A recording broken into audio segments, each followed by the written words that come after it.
All right, today I am here chatting with Cami Turpin, photographer at Blue Hill Images, and she is also a film photographer. About a year ago, I want to say you joined, or a loop was started, Be in My Bonnet. And if you're not familiar with loops, typically what happens is there is a group of people who organize a post around a certain theme or challenge or the like. And this Be in My Bonnet loop has taken sayings and quotes, and every 2 weeks, they post something regarding this saying or quote. And in their Instagram caption, they tag the next person. And if you follow through all the posts, eventually you loop around, hence a loop. What's so cool about this Be in My Bonnet loop, though, is that I remember the very first one. I don't remember. It was something about milk and honey, right? Yeah, the land of milk and honey. That's all. That was it. And I remember you processing with me over Marco Polo. If you're not familiar with it, get on Marco Polo. It'll change your life. It'll change your life. AKA Snapchat for old people, which youngins do it too. It's okay. I was gonna say that tracks because I'm not on Snapchat. Right. That's fine. Yes, young people do it too. It's super cool. Don't worry. And I remember you processing, and you came up with. Tell us what you came up with.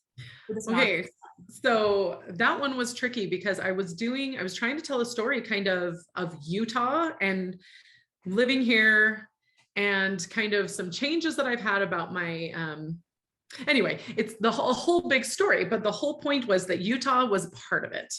And it's actually called the Beehive State, which tracks in with the honey, but also the land of milk and honey feels like a very comforting, like a place where it's perfect and beautiful. And sometimes people consider Utah kind of that place, just a place of like comfort and of prosperity and whatever.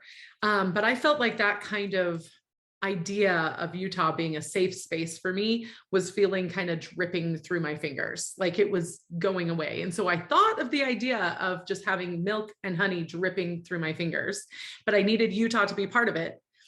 So I did this whole thing where I trekked my daughter out to to Utah Lake, where there was big ice mounds and all of the stuff. And the point is it didn't work. Not work at all. I mean, they're beautiful pictures. Yeah. It didn't at all make sense for the theme. There was milk and honey involved. That's about it. Mostly I just got some beautiful portraits in the freezing cold. But after that, while I was there, I tried to go back, I think. Anyway, I took a bunch of Polaroids and I said, these are also hideous Polaroids. All of these are ugly. I took some more of just the mountains in my background. I probably had 10 Polaroids. And so I said, what if I just pour some milk and honey onto these Polaroids? It doesn't have to have any people in them or anything like that. And then as I was pouring them, of course, it was the time of day that I was doing it. There was all this direct sunlight and it was making it look like gold. And then I was cleaning off the Polaroids with like boiling water and it was making all these cracks. And it was like every single part of the process was this beautiful thing. And I was taking pictures with my phone and I was taking pictures with my digital camera. And then I just put them all together and it all of a sudden made this amazing story of like the honey being part of the landscape, but also obscuring it, but also kind of being misshapen and changing and drizzling and the changing was kind of the story. So yeah, I never in my wildest dreams would have thought when I started this theme that it was going to end up with Polaroids with just honey all over them.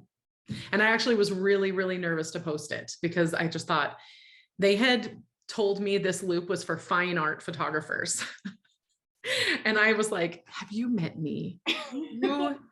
Have you seen my work? Do you know that I don't even edit? Like that this is film mostly. And it really made me nervous because I knew they were all going to have really beautiful polished, sometimes composites and everything like that. And I just didn't know if I'd fit in. And then I also just had literal Polaroids with junk on them. So it really felt so weird. It was my most popular image of the year by far. It like blew up Instagram as far as I ever have blown up Instagram. So it was amazing how people connected with it, but I thought it was like craft project. so iffy. So you never know. That was way longer than I expected to explain it, but there you go. But I feel like, and that this is the point, is like when people engaged with it, well, first of all, I got front row seat to this entire process, which just felt like such an honor. And that was like the jumping off point. And so every couple weeks, you know, you'd be processing what to do for the next theme. And then the image would come out. And of course it was beautiful and people would connect with it and you'd have a lovely caption.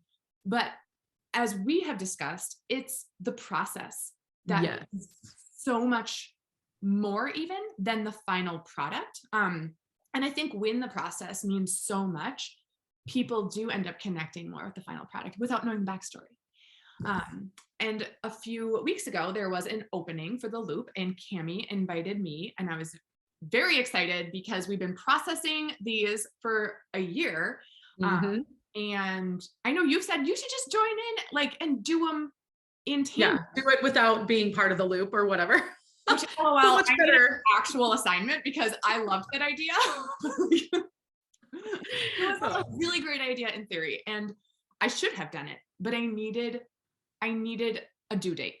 And so now we are 2 in, and once again, the process has become just this absurd part of it. It's like you can't even make this stuff up as far as what happens in the process. And so it's true. Every single time, like if something isn't working, the biggest part of the story is that it's not working. I mean, even with my milk and honey one, it was like what I expected didn't turn out to work. I mean, like that was part of it, was that it had to be something different. Was that I had to pivot, that I had to completely change my entire idea of what it was. That part of the process was the most important part. And it really is like, yes, especially as I was talking with you with it, and I would just kind of have an idea and then go, what if I just did this? Having somebody else to validate that and say, oh my word, please do it. It makes a big difference because I think in creativity, but also just in life, anytime we kind of have a weird idea, we start to think like, oh, that's crazy. That would never work. And to have somebody else kind of cheering you on is such a huge thing. And even not just a due date, but the loop itself is also sort of those people cheering you on. And they want to hear your process and they want to learn more about it. And they, you know, and you look for those things in their images too. Like, oh, did this like change your mind? Did creating this actually like jog something loose in there? And it's amazing how many times it does. Yeah. And so here, this is our attempt to say, because of the first week I found out about it on Sunday and the post was Thursday, and being a film photographer, that is a tight turnaround. It's tight. And so, but I was able to it actually worked out perfectly because it was cutting corners and I was able to cut corners and fit in an image. But then the next theme, Green with Envy, was the first time I had intentionally shot for the theme. And the process was, as it is, even more meaningful than the final image. So knowing that that's how it's been every single time for you and seeing it will be that way for me, we're just like, how fun would it be to talk about the process? Because a caption, I just was so frustrated. I was like, Cami, I cannot sum all this up in a caption. It's the most difficult part. It really is. You can't. Or I said, no, I think I said, how do I sum all this up in a caption? And you said, you can't. You just have to hint at it. Like that, all you can do is hint. And that's why at the beginning, we had a Clubhouse chat where we all talked about our process. And it was really interesting because, you know, no matter how much people had said in their caption, you never really got it. You never really said like, oh, I see, because this means this, and that means, oh, and you actually did this. I thought you did it in Photoshop, and all of these kinds of things that were really nuanced that you just can't get in an Instagram caption. And so it really is important to talk about the process because as we've said, that's a huge piece. That's a huge part of it. Because sometimes our images do not turn out the way we want them to. They're not like our favorite images ever. Usually my bee in my bonnet pictures are a huge departure from the style that I usually do. I still feel like they're me, they're telling my story, but they aren't necessarily what I usually do. So it's the process for me every single time, but I'm like, yeah, that's where it lives. So yeah, so here we are. This is our attempt to say the caption is too darn short. Yeah. You go through this process and maybe someone will connect with it. So this week, green with envy. Well, we posted it last week. We're talking about it now. So Cami, I would love to hear, tell me about let's talk about our goals first with what the original ideas that we both had. And then we can talk about how they failed. My word, I'm trying to even think back. What was the original idea? So the very first thing I thought was, this is kind of how I work. I'm teaching a workshop on this very kind of concept of using symbolism in a photo right now. And so I made a little formula that I just was explaining to someone. Is all I did was take what I've done in my brain and say, how does that turn into a list? So it's not like I purposely said, oh, I have a formula for this, but I just took what I did. So the very first thing is I say, what am I trying to say? So green with envy, what does envy mean to me? And I'm taking green out of it for a minute, just because I have to kind of do that. I have to separate it and I really focus on the words. So the envy, I just thought about, I definitely have some body image issues. So that's a big part of it. I also feel like that is sort of weirdly connected to my creative process because, I don't know, when you have body image issues, sometimes it creeps into every part. Like I can't be taken seriously as an artist or a photographer in general if I don't look a certain way, which is of course ridiculous, but it's in my brain. And we've been talking about this with other film photographers. And yes, out of 5 of us, shocker, all 5 of us have body image issues. yes. And in different ways, of course, but they're all there. And it is really kind of pervasive in how it comes into play in your creativity and things like that. But I also, I would say the biggest part of my struggle as a photographer is having the envy of, why does it feel like everyone else's efforts seem to work out and mine don't? They can just create something amazing, they plan it and then they pull it off, or they create a class and everybody signs up for it, or they get featured and whatever it is. There's a lot of kind of envy. And it's mostly in the fact that people's efforts are paying off and I'm working so hard and it doesn't look like it. It doesn't look like I'm working hard because I don't see any results. That's where I knew my envy lived. And I know that's not true. But I know that people watching this, like, she doesn't feel she's successful and just like, right. But I feel like everybody gets this. Well, and my thing was that the people who are successful, in my mind, successful, of course they're working hard. They are not getting things just handed to them.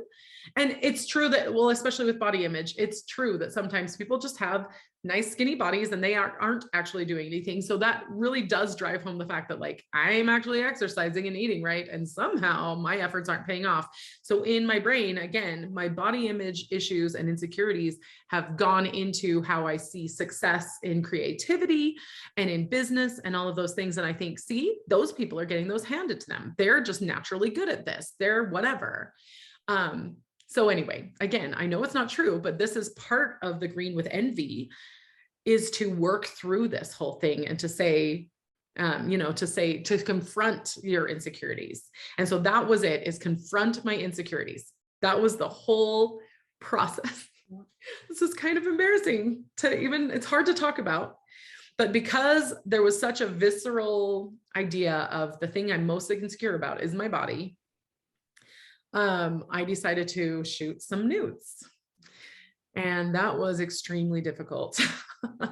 And I was actually inspired by Irving Penn's nudes. I saw one of the people that he shot kind of looks about my size and shape. And so I thought, well, this is beautiful to me. So maybe I could make myself look like that. And one of the things that I, again, got caught up in, imagine the process, was that I wanted mine to look almost exactly like his. I tried to, this must be shutter drag, so I'm going to do shutter drag. And how do I even get the background to kind of look like this? And what time of day do I have to shoot? And everything was focused on like making it look like Irving Penn, which, by the way, what in the world did I think I was doing? It's Irving Penn. You're Cami flipping Turpin. So he's a master. It's fine. But but I did kind of want that same exact look. Like I even like made my body into the same shapes as the person in his pictures. I hardly ever tried to actually recreate an image, but for some reason I got really caught up in this. And I just in my head said, if I make it look like this, it will be beautiful. So then that was part of it. I also did not feel all the way confident in doing it by myself. So I had my husband come in and help me. And then that changed the whole perspective as well, because then in a way I was performing for an audience instead of just doing it for myself. And so then that was a whole thought process that I had to work through and say, why couldn't I do this for myself? Why couldn't I do it alone? Which made me realize all sorts of other things that were in my brain. It just really, really brought to the surface so many ideas and thoughts. But then I couldn't use any of those because they were up, the shutter drag didn't work and I was all the way just full frontal nudity, and we can't post that on Instagram. But I will say I got to see some of them, and they are I got emotional looking at them because they are so incredibly beautiful. Like I'm getting chills thinking about them, and I know it was really difficult for you to share, but it inspired me like immediately. And I just saw you, and I saw you're just like, you're beautiful, and those images are beautiful, and they weren't exactly the same as Irving Penn's, but no, they were nothing like them. they were so beautiful and so moving. And it's like, and that's part of it too, is we can try to recreate something, but we'll end up with something different, and that doesn't mean it's less beautiful. Right. Absolutely. And that's part of the story too, is that we can have all the envy and say, well, if I could just make it look like this, if I could just do it like this person, then it will be beautiful. But the fact that it didn't turn out anything like it not only reinforces the fact that you have to be yourself, you just have to, because we can't get away from ourselves if we try, but also that the beauty is in the difference. It's that I can't ever be Irving Penn, nor am I trying to be. It was kind of weird that I got caught up in my head there, because I don't actually want to be Irving Penn, but that idea that I had to do it that way in order to make it beautiful was one of those things that get stuck in my head, that there has to be a certain way or else it's not going to be successful.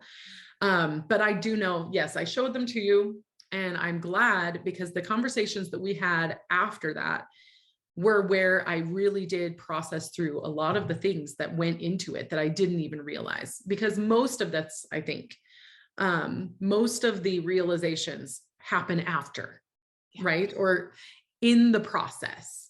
Like you just kind of get stuck in your head, why isn't this working? Or what are we doing? And then all of a sudden it starts to become clear, and you're like, oh, that's why this all makes sense.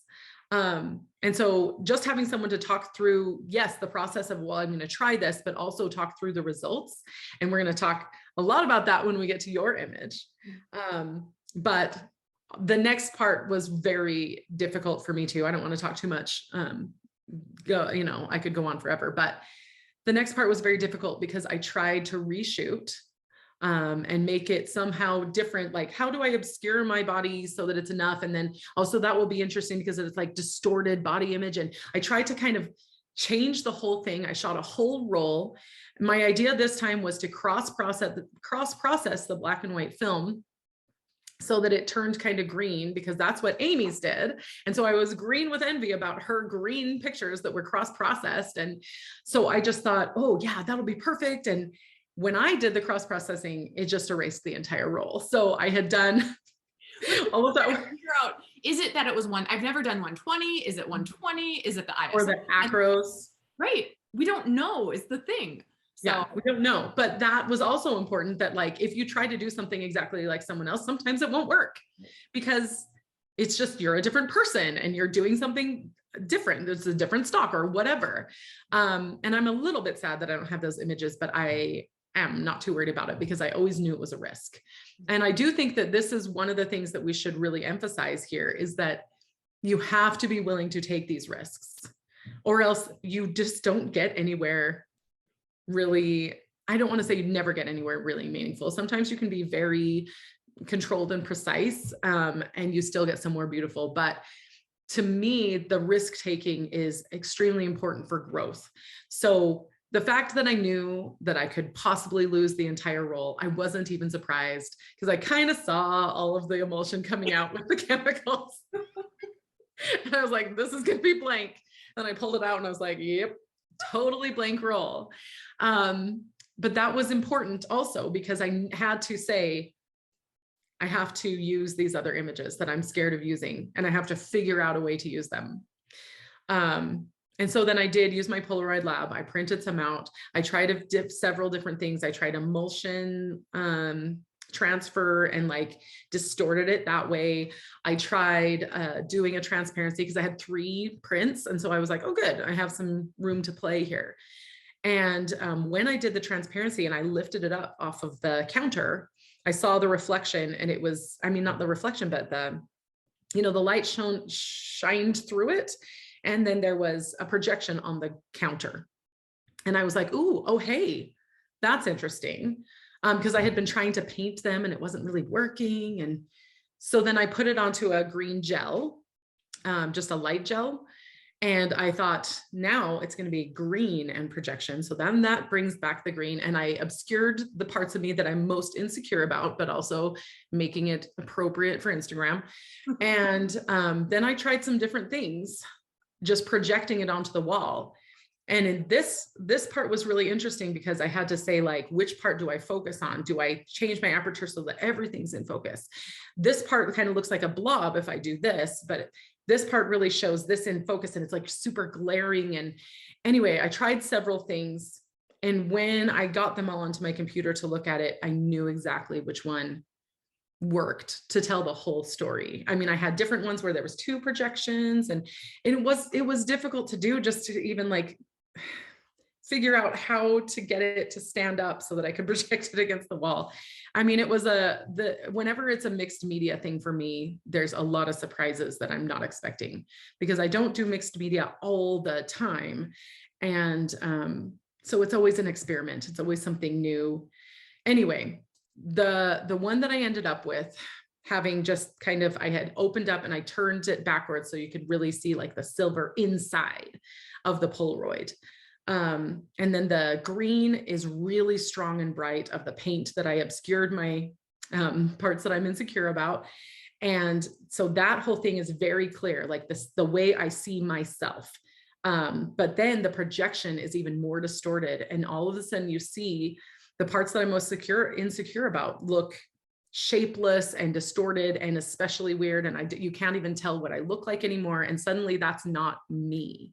And I'm just projecting all of my insecurities onto someone else. That's kind of what it was, is that I'm taking what I'm insecure about and saying, those people, they're just doing something that's making it easy for them. Everybody else has it handed to them, but that's just my insecurities being projected. And so that idea of the word projection is what really, in the very end, the projection is what brought it all home for me, is, yep, that's what I'm doing. I'm projecting. And in that way, it really does. It's like a psychological, I mean, it's therapy. We figured out, stop projecting, stop seeing yourself as something so distorted and unfair and unrecognizable. And instead focus on this clear picture of who you are and just start there. And it's, anyway, so that, if it makes any sense, was me in a nutshell for Green with Envy. Talking about like summarizing it is also just like really powerful, because it is. Because throughout the process, it's like, yeah, but then to remember like all the things. And there was a lot of steps in this one. It brought you to the place you needed to be, though. It did. And I think some of the concepts are more difficult to process than others. And so, yes, this one took a long time to get all those steps. I had to go through a lot of stuff to get to this point. But I think when we're dealing with envy, we have to do that. We have to like go through all these steps. Certain concepts take longer than others. Whereas other ones, I'm like, oh, I know exactly what to do. And that's really easy. And then I do it and it's fine. And it works out and it doesn't take all of this processing. But I have found that the more difficult the concept is for me to process, the harder it is for me to actually process the image as well. Oh, what do you know? Connections everywhere. So is that how that works? Yes. Well, I for my image, as we were talking about being green with envy, because we were kind of processing what does it mean to be green with envy, and then we were talking about body image issues, because that is something that has been on the fore of our minds, because we've been talking about it with like a little crew of people, and we all have that. And then, so yeah, thinking about the idea and then listening to you talk about how it feels like other people are so successful. And I look at you and I'm like, what? You're so, like, I view you as just so inspirational, so successful, and all that. And so the idea of green with envy really became, oh, and wait, but let me also say, you were then you talked about, I don't even know if you knew how pivotal this was. When you posted about a family trip to Disney World years ago, and somebody commented on your post, or somebody commented to you, but you kind of like how wonderful your life was, and like you get to take these family trips and blah blah blah. And at the time, it was like, yeah, you did. That's a fact. You did get to go to Disney World with your family, but there were so many things that you were struggling with behind the scenes, as far as raising like special needs children. And just the day-to-day was not Disney World. And even Disney World in itself was not easy.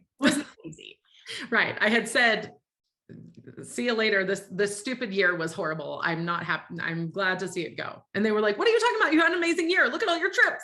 Yeah. And I was like, yeah, look at all my trips. Right. So what?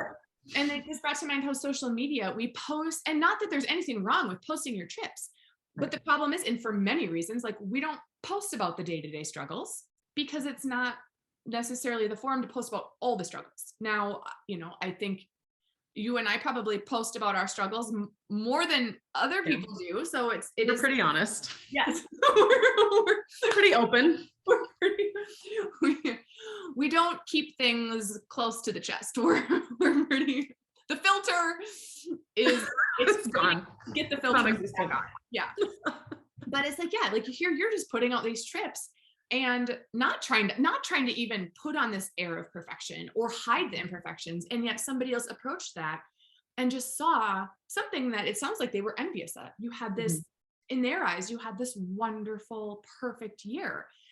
And so I thought about green with envy as being two parts, about the ways that we are envious of others, and then the ways that we don't even understand people could be envious of us, just because we are so unaware of the ways that we are maybe even like projecting perfection without even trying to, or thinking we're trying to be super honest. And we posted about this terrible day in one post, but somebody ignored that and they just looked at the family pictures. And as my own world has sort of like gotten, I say turned upside down, but in a lot of ways turned right side up, and yet it's 180 nevertheless. I've looked back and I've thought of the ways that even I could have contributed to that. Somebody could have looked at my family photos and said, oh, look at this cute, like this perfect family doing their like cute little camping trip, or, this, oh, look at how adorable this aspect is. And it's like, I'm not trying to come across as being perfect. And yet if people don't have those intimate conversations with me, they might not actually understand what's happening. And so my idea was to take all of those ideas and I was going to do double exposures. Okay, now mind you, everything I'm doing is self-portraits for this project. So here I am trying to do double exposures, and I wanted to have kind of this perfect look. And then we were talking about the Great Divorce and kind of like these things like within you that you need to kind of carve out. And so, The Great Divorce by C.S. Lewis, a book by C.S. Lewis. Let's just make sure they. Yes. Sorry. Not everybody loves C.S. Lewis or knows. Or just remembers every title, but yes, it's a book by C.S. Lewis. The Great Divorce by C.S. Lewis, and coming up with concepts from that. And so I was going to do a regular image with just my strobe, with the umbrella diffuser, and then put my green gel on and kind of back up. I had like a black turtleneck on, so in a black backdrop, so that anything I would expose over that, you'd just be able to see. And they wanted it in me. So I backed up the camera, changed out to the green gel, took another shot, and then I had to do this process of moving the camera, changing the strobe, fixing the exposure. So much work. it lasted 2 shots. Like, LOL, this is a lot of work and it's not going to work. And I'm so glad that I quit because when I developed it, those 2 shots ended up being so creepy. They're creepy in the coolest way though. I hope you use them someday, somehow, because they're crazy cool. There's something weird and sci-fi and amazing about them. I'm just gonna say. So creepy. So I'm glad I cut bait, but I cut bait and I said, okay, whatever. I'm just using the green gel. And so I just used long exposure. I wanted to kind of create a frenzy. So I used long exposure, or not even long exposure. I just put the gel on, yeah, long exposure with the gel, and I disconnected the strobe from my camera. So the strobe didn't even fire. Okay, so it wasn't shutter drag. It wasn't, it was just long exposure. Okay. Yep. Interesting. I know, yeah. But so, and I did it like 1.3 seconds, I want to say. So the very beginning, I held still, and then I kind of moved at the end. Mm-hmm. But what really got me out of my comfort zone is I already had this black turtleneck on, and I had a bodysuit on underneath, because my goal for those first 2 shots with the double exposures is the first was the black turtleneck. And then, oh, that's another part of the fussiness. I took the black turtleneck off. And then for the second one, it was just me in like a nude color, kind of like a pinky nude colored bodysuit. Just like a frenzy, kind of like the real, like honest, raw, whatever, Amy. So I put the turtleneck, I had kept the turtleneck back, kept it on, but I still had this bodysuit underneath. And so I decided, okay, how can I switch this up? So instead, I started where I kind of wanted my initial look up top to be like plastic, almost like, kind of a Barbie, like smile look, like, yes, like, And then the bottom was just going to be like all the vulnerabilities that are like under the surface, like just feeling really exposed. And then the movement of everything just kind of falling apart. And I had really greasy hair that day. So instead of showering, I threw it up into a bun. And I wasn't wearing my tutu. So I couldn't use my vices of whipping my hair around or whipping the tutu around. So already I am out of my comfort zone here, because what am I supposed to be doing without my hair or my tutu? You're very exposed suddenly. Interesting. I know. And so I shot this whole roll, and I was like, ugh. I literally, at the end of it, I was like, that is the worst roll of crap I've ever shot in my life. That's literally what I was thinking. I was like, that sucks. I'm going to develop it today because I'm going to have to reshoot the whole thing. And so I went to, get dressed in my regular clothes, and I took my turtleneck off. And as I was taking my turtleneck off, I happened that day, I haven't worn it in years, decades. I ran across a locket that my mom gave me. And it was actually to replace a locket that my biological father had given me and engraved on, that I don't remember what happened to it, but it is gone. And my mom gave me this. I'm a hopeless romantic, and things like lockets are just like totally my jam. But I hadn't worn it in forever. And I ran across it and I was wearing it. And I decided to wear it for the shoot. And I just was wearing it all day. So I just put it on the outside of my turtleneck. So here, this whole shoot, I'm just wearing this fake heart on the outside. So I'm covering up my heart with this turtleneck. And I just have this fake heart on the outside, which I didn't even really think of as that until I took my turtleneck off, forgot about the necklace, and the chain broke. And as I did that, I literally stopped and laughed and swore to myself, because I was like, LOL, that's art. Here I am taking off, making myself completely vulnerable, finally exposing my heart, and the chain on this fake heart breaks, and it's free. And so, I mean, that's just such a literal symbol also, just breaking chains, and just the heart on the outside. They're so absolutely like universal symbols that you just didn't even mean to use, which is amazing. No, and that's why it's like so hilarious, because I'm like, you couldn't get any more obvious if you tried. Exactly. And yet, I didn't even try. So good. So, anyway, so here I'm like, okay, I was like, well, that's funny. You know, at least I have that story out of it. But this is the worst roll of crap I've ever shot in my life. So what do you do when it's the worst roll of crap you ever shoot in your life? Well, that this month for Shoot It with Film Insiders, our module is specialty film, DIY specialty film. So I'm like, I'm gonna light leak it. Because if these shots stink, I might as well just expose them to light and mess them up even more. So I went through and I leaked it. And wouldn't you know, I actually really loved the roll of images. Also, I don't think we've talked about this before, but whenever I light leak something, physically, you're opening the back of your camera and you're letting light in. Okay. So you're shining a light on something that is hidden. Every single time I do light leaks, I'm like,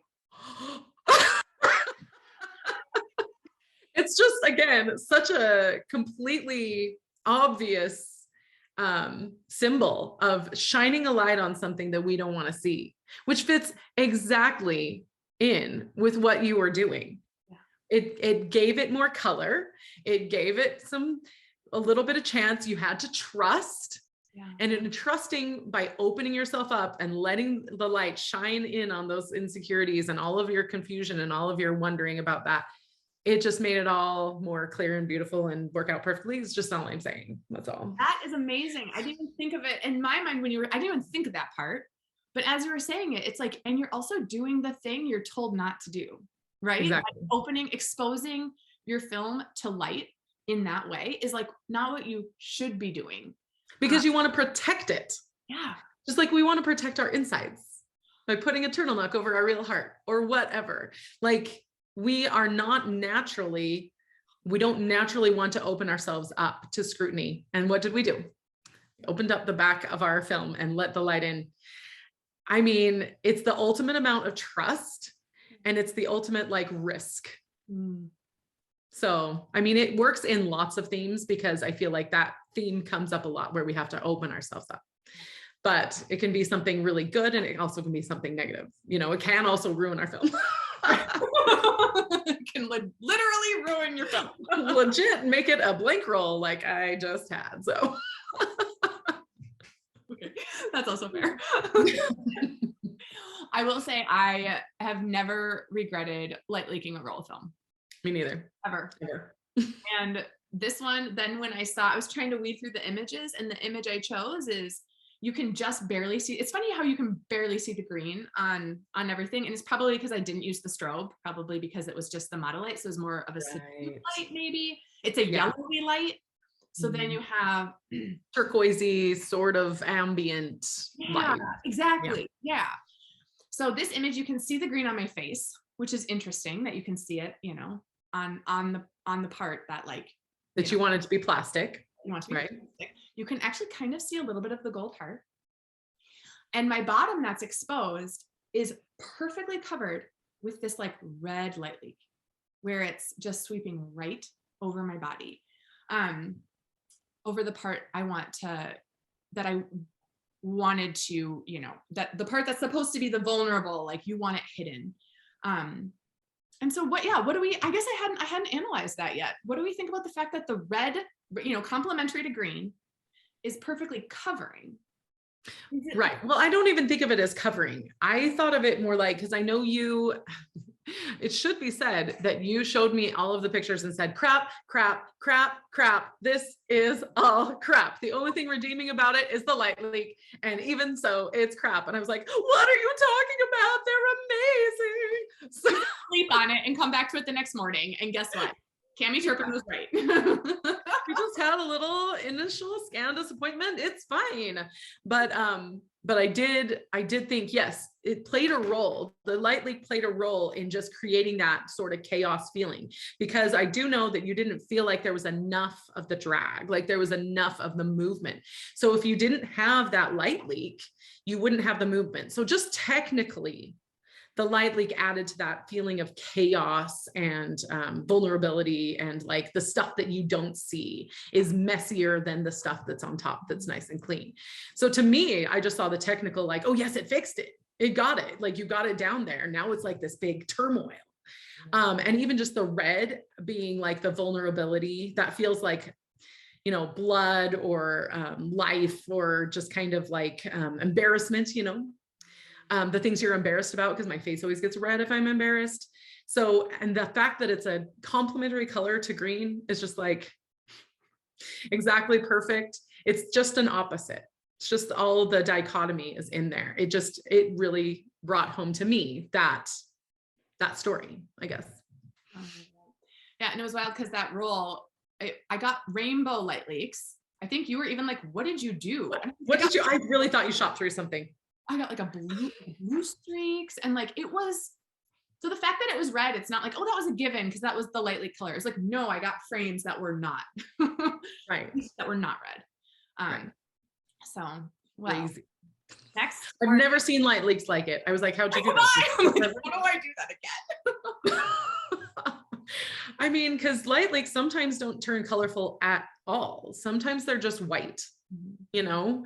It really was pretty amazing. And maybe also because you were shooting on a dark black background, that played a role in it. But like all of these things that, yes, you can kind of plan a little bit of light leaking, but there was so much that was just chance that I think we should point this out too, is that, and this is what I've been trying to kind of talk to people about today, is if you add a little element of chance into your images, there's always something that comes in that we didn't plan. Always. I mean, I don't think there's ever been a time when it hasn't happened, when I've taken a risk and something didn't happen that I'm like, what? I couldn't have planned that. Mm-hmm. So, yes, I have my little formula. I don't even think I went back to this. My little formula of how I made my brain work. It's just basically questions like, what am I trying to say? How does that feel? How does that feeling look in an image? And then how do I get that done? Like, what kind of technique or technical choices am I going to have to make that happen? And a lot of times the technical choices end up being, let something happen that you're not in control of. Letting go of control. And I mean, sometimes you want it to be, I've had one for the bee in my bonnet, which was completely in control. It was just a black and white portrait of my daughter, which I've done a million times, and it was perfect and it was perfectly in focus and there was nothing chancy about it because that wasn't the story. But of course there was a companion piece to it, which was the behind the scenes. But anyway, the point is that it doesn't always work for the story, but when you can add that little bit of chance, it always pays off. I just really believe it does. Don't you have that same experience? I mean, obviously. Yeah. We do a little dance with chance. Yeah. I don't know if I made that up or if I heard it somewhere, but I'm just going to roll with it. Because we love being experimental photographers. So this was a delight to walk through your process yet again and kind of hear it from start to finish. So thank you, Cami Turpin. Now, just tell us what is the next theme we're tackling? Oh my word. I want to look it up exactly, but it's a Helen Keller quote. And it talks about things being felt by the heart, but I can pull it up in here really quick. But Amy, also thank you for telling us your process and also being vulnerable in telling us, you know, when things don't always work out. I think this is part of the envy, right? Is that people think, sorry. People think that you just you sit down and you figure it out and then you do it and it works. When we see things on Instagram, it just feels like everything worked for that person. But there are so many things that that don't work out. These are rough drafts. They are sketch images, and it's okay to do that. Okay, I found it. The best and most beautiful things in the world cannot be seen or even touched. They must be felt with the heart. So, you know, coming from Helen Keller, who was blind and deaf, saying that is really, really meaningful. But I think those of us who really are in touch with photography as a place where we can try to feel those things that we can't see or touch, I think this is going to be a really special one. I'm excited. Do you have any ideas, Amy? You don't have to tell us what they are yet. I'm processing. I haven't started. I've just barely started. And so, yes, I'm thinking something with, yes, what are things that you can't touch? And what are some of the best things? And to me, it just goes to, you know, in my faith, like God can't touch or see God. And so God is love. Things like freedom, peace. These are all very intangible, and yet they're, I mean, and even friendship. Like you can't like touch friendship, you experience it. So experiences. Interesting take. I mean, it's not really interesting. It is interesting, but I'm saying it's not like out of left field. Boring though. I just mean it's not like what? Start again. Well, because sometimes, and this is the interesting thing about so many of the artists doing the same thing each week, is that you just think we're all going to think of this exact same thing. We must all see this the same way. And there's always so many different takes, and it's amazing. We even processed it together and yet came to totally different results. Totally. And I was worried about that inviting you, because I'm like, we're just going to take the same picture. We even do so many things that are the same techniques. And most of the time it's just like, I saw Amy do this and now I'm going to try it. Then it's like, yay. So I was a little worried. I'm like, oh no, I'm being exposed. I was exposed. Everybody's going to know I just got all my tricks from you. Yeah. But it worked out, right? Like we're just always going to see things differently, because my process, what I'm thinking along the lines of for this Helen Keller quote, is completely off, like completely different. I mean, not completely, because again, the quote, right. We're thinking about things that can't be touched, but are meaningful. So of course in topic, but the way that we're going to process them, I can guarantee are going to be very different. So I'm excited about that. And I'm excited for the process on this one, especially. I don't know if the images will work out, but I'm excited to try it. Yeah, I have my idea, and yet we know that's step one of like 10. And Right. how many ways will this go awry? Whoops. Right. And how many times are we going to have to pivot? Exactly. Yeah. So it just happens. We have to pivot a lot. So, but that's the fun of it, right? We're storytellers, and storytellers have rough drafts. So. Oh, you guys, just like Cami words of wisdom, just start jotting them down now. They just like tumble out of her mouth. They just flow out of me. Whatevs. You're so funny. Anywho, this was very fun. And maybe sometimes we can have like other people come with us. Yeah. Especially like an image. But I'm excited to see your Helen Keller one. You too. All right. Yay. You know where to find me. Yeah. We'll be doing this again. Thank you for joining, Cami. Bye.